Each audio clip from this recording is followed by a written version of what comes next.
Well, good morning. Welcome to Journey Church Online. My name is Jason. I'm a part of the team here at Journey, and we are so excited that you've decided to join us this morning for our online experience. It's because of your continued generosity that we're able to continue to do this week in and week out, and we just want to say a quick thank you. If you want to find out ways to give, head over to ourjourney.com, and you can see all of our giving options right there. So a couple weeks ago, our Journey Collective team released our very first single called Never Will, and we cannot wait to get back together and lead it live with you in person. But until then, enjoy this very special acoustic version recorded in downtown Jackson.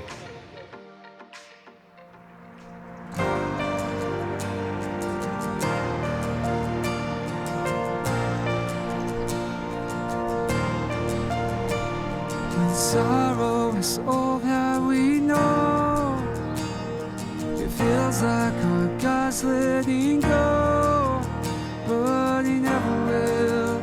No, He never will. When chaos is all around, oh, our God, He won't back down. No, He never will. No, He never will. You're God through troubles and all of our tears, but you never fail us, and you never will. And I know you're able to quiet this storm. The waves all stop crashing when you say the word. God through the trials and all of our fears, but you never fail us, and our God, you never will. When day turns into night, oh, our God won't lose this fight. No, He never will. No, He never will. When our hearts feel overcome, He won't let go of us. No, He never will. No, He never will. God through the troubles and all of our tears, but you never fail us, and you never will. And I know you're able to quiet this storm. The waves all stop crashing when you say the word. God through the trials and all of our fears, but you never fail us, and our God, you never will. This darkness shall not prevail. It never will. No, it never will. 'Cause our God, He cannot fail. He never will. No, He never will. This darkness shall not prevail. It never will.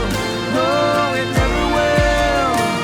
'Cause our God, He cannot fail. He never will. No, He never will.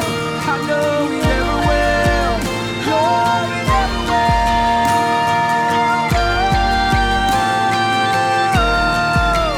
I know He never will. I know He never will.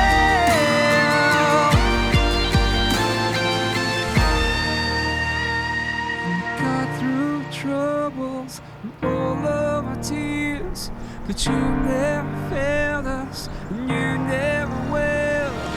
I know you're able to quiet this storm. The waves all stop crashing when you say the word. We got through trials and all of our fears, but you never failed us, and our God, you never will.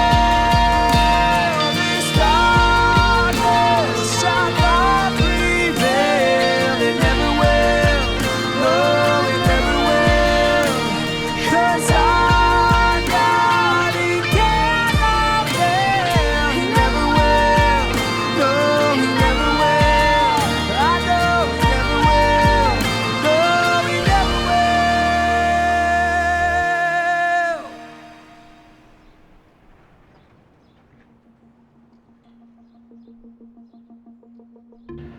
I don't know if you've ever been to an event or been somewhere where there's both good and bad emotions. Like sometimes you can go to a wedding or be a part of a wedding and there's people who are absolutely thrilled, but sometimes the process of getting there's all kinds of family turmoil, or who knows, maybe you look back on some of your past events and you feel both good and bad. It's weird because I just drove up to our location today and I had both really good emotions and some not so good emotions, and really none of it's based on the place we are, but events that happen inside. We're at Jackson Madison County General Hospital today. That's how you say that, by the way. And if you knew my life, you would know just a few floors up from where we're sitting right now, my dad breathed his last breaths. I don't really see that as a horrible thing either, because his future is bright and his present is far better than it was then. But it's kind of a negative deal. The flip side of that is, just a few years before that happened, a couple of floors down, my son was born, and we think he's awesome, so that worked out okay for us. I pulled up today and I remember both of those super vividly. Really none of them because of the building.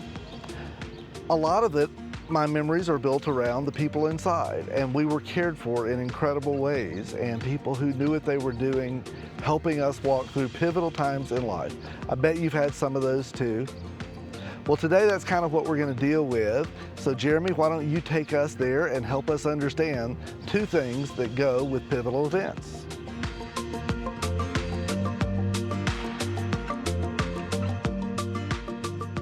So for the past several weeks, we've been on location at different places in our community. We've called the series On Location because as we've landed in places throughout our community, we've been talking about some things that we can learn about our own walk with God and about our church in those places.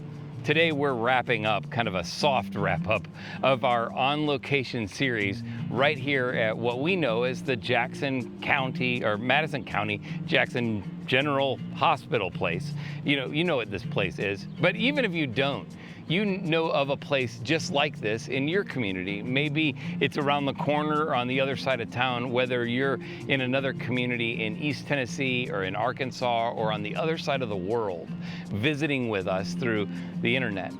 You know, the truth is when you walk onto a campus like this one, you want something that assembles in your world that kind of amounts to two things. You want hope and encouragement. There are a couple components for each one of these, and they're important for us when we go to the hospital, but they're important for us in our life and important for us as a church. One of the things that we want in Hope is we want this place to have space for us. We want this place to have room to treat us. It's part of the reason why we're in this quarantine phase where we've taken a little phase off of things to flatten the curve so that this place would have space to treat us if we were sick. The second thing we want when it comes to Hope is we want to walk in with questions and know that there are people on the other side of those doors that have training that enables them to give us answers to the big health questions in our lives. When it comes to encouragement, what we really want at the end of the day is we want them to fight vehemently on our side. So we want people to have space to treat us. We want people who give us their expertise, their knowledge, and their insight into what's wrong with us. And we want people who are our biggest champions. About 10 years ago, my now 15-year-old daughter was 5, and Maya and her sisters were upstairs, and they were getting ready for school. And Sheila and I heard this odd thump followed by a weird cry. You know the cry, if you've got little kids, you know the difference between the cry like she took my toy away and the cry like something's really wrong. And so Sheila and I immediately dropped everything we had and we ran directly to the cry. When she came down the stairs, you could see her arm was straight, but there was a big bump on the back of her arm. And so we didn't know what it was. And so I'm not a genuinely, gentle person. So I'm like, Maya, can you bend your arm? And so she says, yeah, I can bend it. And she bends it. And I said, well, it's probably nothing. She can bend her arm, right? Sheila needed to be that day in the girls' classroom, one of the other girls' classrooms, and I needed to be on a radio broadcast getting ready to launch our brand new church. And so we were going to do this radio thing. And so I said, babe, I tell you what, I'll take Maya in my truck and we'll go stop by the hospital, just make sure everything's okay. And then when we get done in there, we won't be there for 30 minutes. We'll leave there and I'll take her with me to the radio broadcast and we won't even miss a beat. And so reluctantly, her caring mom says, okay, fine. And she let her, just terrified, lets her go to the hospital with just me. We walk into the emergency room, they made room for us. We walked in and they gave us x-rays and they brought expertise and they walked into the room and gave us hope. The doctor walks into the room and pops the x-ray up into the viewer. And he says to me in this process, he says, I think we need to take Maya by ambulance to Le Bonheur Hospital in Memphis. And I'm like, what? I mean, it's fine. She can bend her arm, everything's okay. I'm a dad, right? So I was not terrified or worried. So, but he starts telling me about what's going on. And I said, well, I immediately went to, but wait a second, it's a lot of money to go from Jackson, Tennessee to Memphis, Tennessee by ambulance. I'm thinking that's probably a couple of $1,000s. So I asked the doctor, I said, hey, I brought her here in my truck. Can I not just be really careful and take her myself? And then he says this to me and it threw me for a loop. And I remember this disheartened, hopeless feeling all of a sudden. He said, you see this jagged bone on the x-ray? And I said, yeah, I see that. She said, her arm's clearly broken. And he said, furthermore, you see this kind of darker gray area right here? And I said, yeah, I see that. And he goes, that's her artery. And he said, if you were to get her in the truck and if she were just to move just wrong, that jagged bone would lance the artery and Maya would bleed out before you could possibly get her to a hospital, maybe even before you knew something was wrong. I remember this feeling, this pit in my stomach, and I'm like, do you need to life flight her? Because I'm okay with life flighting her. I don't care how much it costs. It doesn't matter to me. Because at that moment, I had a little hope. They had space to treat me, and they had help for the answers to my question. But what I needed was the encouragement that they were fighting on my side, even if they had to fight me to do it. Because I wanted to drive her in my car, and they were saying, no, you need to let us take care of this. They gave me hope and encouragement when I needed it. You know what's interesting about church is that we have long since, 10 years this fall, we've been fighting to be a church that is a hospital for sinners, not a museum for saints. And I want to tell you the difference. A hospital for sinners is a place where you come when you know you're hurting, when you know you're broken and you need hope and you need encouragement. A museum is a place where you go to see what God did for somebody else. We wanted to be a hope for sinners. We wanted to be a hospital for broken people, not a museum for saints. A hospital for sinners is a place where love lives. A museum for saints is a place where people come to see love in memorial, something that happened yesterday. When Paul tells the stories of his letters that he writes to these churches, this guy Paul wrote most of the New Testament, and he writes these letters to these churches, a lot like our church, like a church of Journey. But he writes them to churches in different cities and places. One of them is the church at Colossae, and we call the book Colossians. And so what happens is that we get this picture, this story, this letter that he writes to this church, and he says to them, listen, I want you to know some things. And in Colossians chapter 2, he tells them some pretty powerful stuff. He says this, I want you to know how much that I have agonized for you and for the churches at Laodicea, another city. And he says, and for many other believers who we have never met personally. You know, what's interesting to me, he kind of points out there's two things. He says, I labor, I agonize over being with you. And he says, and the second part of it, there's a lot of people that I'll never meet face to face because I know some of you and I don't know others of you. Man, for us, that's similar, right? I mean, there are some of you who I'm looking into a camera and you're looking at a TV screen and there's a connection because I know your name, I know your face, and I know your family. But there are others of you who I want you to know, like, you don't really know me and I don't really know you, but that really doesn't matter because what's important here is what Paul says. He says, I agonize over you whether I know you face to face or whether I don't know you face to face. And that's the same thing as it is here. In our relationship, I'm here to help you take your next step toward Jesus. There are some of you who I'll see next weekend. We're having our big launch outdoor service next Sunday, May 31st at 11 o'clock in the morning. You just pull up, you're gonna get out your lawn chair, you're gonna put a blanket on the ground, you're gonna hang out with your family, you're not gonna be within 6 feet of some other folks, you're gonna wave and talk to them from a distance, but you're gonna have fun and enjoy it. But there are others of you who I'm not gonna be able to see face to face because you're gonna join us next week and the week after and for months and months and years on end in the future in this format. And that's important for us because what Paul says in the next verse is important for us as well. In verse 2, he says this, I want them to be encouraged. Both of those people I know face to face, people that I don't know face to face, I want them to be encouraged and knit together by strong ties of love. I want them to have complete confidence that they understand God's mysterious plan, which is Christ himself. Again, he says two things to the church at Colossae. He says, I want the people I know and the people I don't know to be knit together in love. They need to be people who are profoundly connected somehow that's deeper and more valuable than whether or not I can see you face to face. And he says the second thing is the same thing. He says, I want you not to be connected because you know me, but because you know Jesus. That's the same thing I want for our church.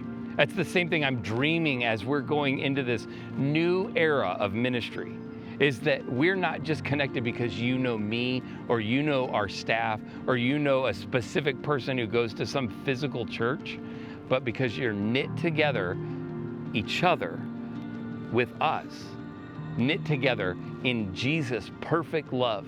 And I want to be the kind of church that exists for the exact same reason we've always existed.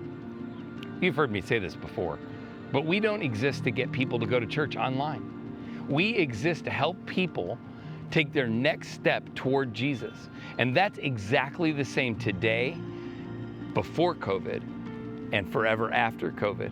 We exist to help people take their next step in that same confidence in knowing that the full mystery of walking with God is exemplified in who Jesus is.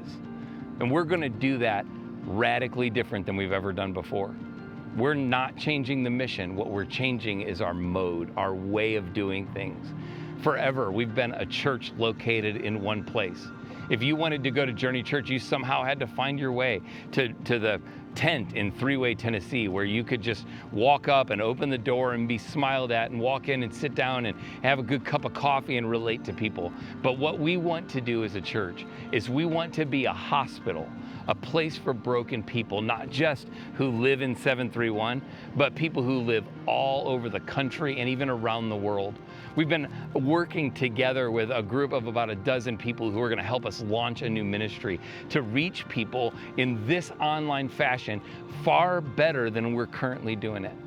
But we want to do that not just for people who live within a few miles of a campus in Three-Way, Tennessee, but for people who want to take their next step toward Jesus, who live in East Tennessee or Arkansas or Abu Dhabi. It doesn't matter to us where you live. What matters to us is that we help you take your next step toward Jesus. It's the same dream that he had for the church at Colossae and the church at Laodicea.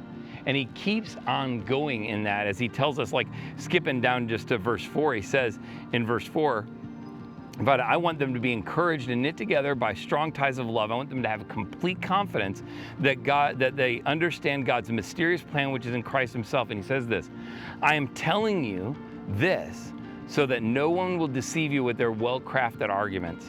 For though I am far away from you, my heart is with you. And I rejoice that you are living as you should be, in that your faith in Christ is strong. And that couldn't be any more true for us than it was for them. It couldn't be any more valuable for us than it was for them. I'm not with every one of you face to face. And the truth is, even for those of you who will wind up at a physical service, like you'll walk into a room, you'll make a reservation, you'll sit in a chair, and I can see it. The reality is I'm only with you for an hour anyways. Our teams, our volunteers are only with you for an hour or so anyways. You have to live out the rest of your faith story out there in the real world. We want to be a place a hospital for broken people who come face to face with the great physician, Jesus, who brings healing and hope and restoration to our life and encouragement. And I want you to know something, just like Paul said to them, I'm saying it directly to you. The truth of the matter is that whether I'm with you face to face or not, I'm with you in heart, in spirit. We're together. We're knit together in the love that Jesus has for us. So as we're wrapping up our On Location series, as we're wrapping up the part where we're all forced to be in church online together, we're stepping into an entirely new way of doing ministry.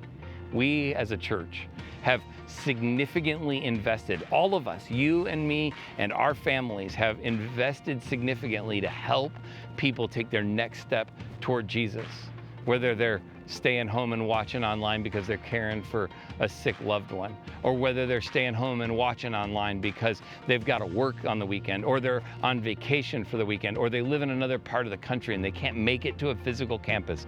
We're knit together in the love of Jesus, and we exist to help all of you take your next step toward Jesus. So we won't be just online next week. We won't just be online in June.